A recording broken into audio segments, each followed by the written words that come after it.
Assalamualaikum warahmatullahi wabarakatuh. Saya akan menceritakan hikayat Panji Semirang.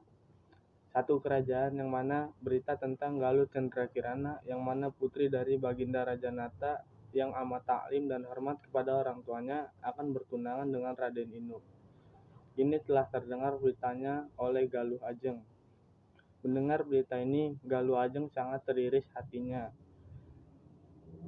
dan menangislah ia melihat keadaan ini.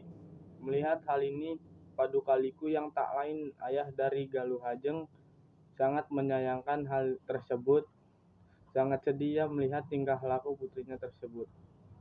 Tidak habisnya rasa benci, dengki, dan dendam di dalam hati Padukaliku, sehingga ia berencana untuk membunuh Galuh Cendrakirana dan Raja Nata. Ia meracuni makanan yang hendak mereka makan, yang mana makanan tersebut disiapkan oleh dayang-dayang istana,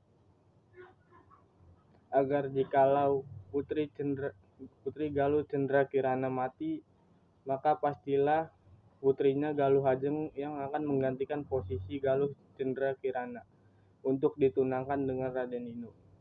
Begitu juga dengan Raja Nata. Apabila Raja Nata mati, maka kelak Padukalikula yang akan menggantikan posisinya. Dan pada saat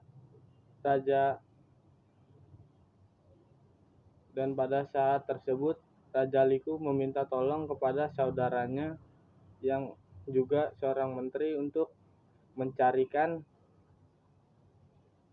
seseorang yang pandai membuat guna-guna untuk mengguna-gunai Paduka Nata serta putrinya. Setelah didapatkan dari pencarian panjang oleh saudaranya tersebut, disampaikanlah kepada Raja Liku apa-apa saja yang harus dilakukannya sesuai dengan pesan dari ahli guna-guna tersebut. Unsur intristik yang pertama itu temanya adalah balas dendam yang membara. Alurnya itu si Raja Liku ini ingin membalas dendam karena ia rasa perbuatan Raja Nata yang tidak adil. Perwatakannya itu Galuh Cendrakirana itu baik, Raja Nata juga baik, sedangkan Raja Liku dan Galuh Ajeng beserta menteri itu jahat, dan dayang-dayang istana hanya mengikuti perintah atasan. Latarnya itu, latar tempat yang digunakan itu kerajaan. Latar waktunya itu adalah ketika zaman kerajaan dahulu. Situasinya adalah kerajaan yang tenang, malam yang sepertinya dingin. Sudut pandang pengarang mengarah kepada orang ketiga, yaitu diperankan oleh orang lain, yaitu pemeran dalam hikayat tersebut. Amanat. Karakter baik akan mendapatkan sesuatu yang baik juga, seperti halnya Galuh Cendrakirana. Ia memiliki sifat yang baik, hormat kepada orang tua, sehingga sudah sewajarnya jika ia mendapat kasih sayang dari kedua orang tuanya. Gaya penceritaan.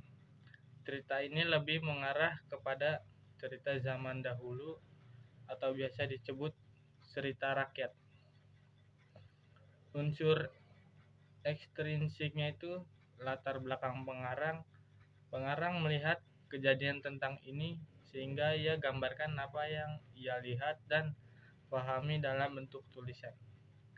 Agamanya beragama Buddha. Lingkungan sosial yang kurang baik karena banyak terdapat perpecahan antara mereka. Terlebih jelas telah digambarkan konflik yang jelas terdapat unsur benci, iri, dan dendam. Moral sang pengarang di sisi lain menunjukkan ke sesuatu yang baik, tetapi di sisi lainnya lagi menunjukkan ke sesuatu yang kurang baik. Pendidikannya yang baik.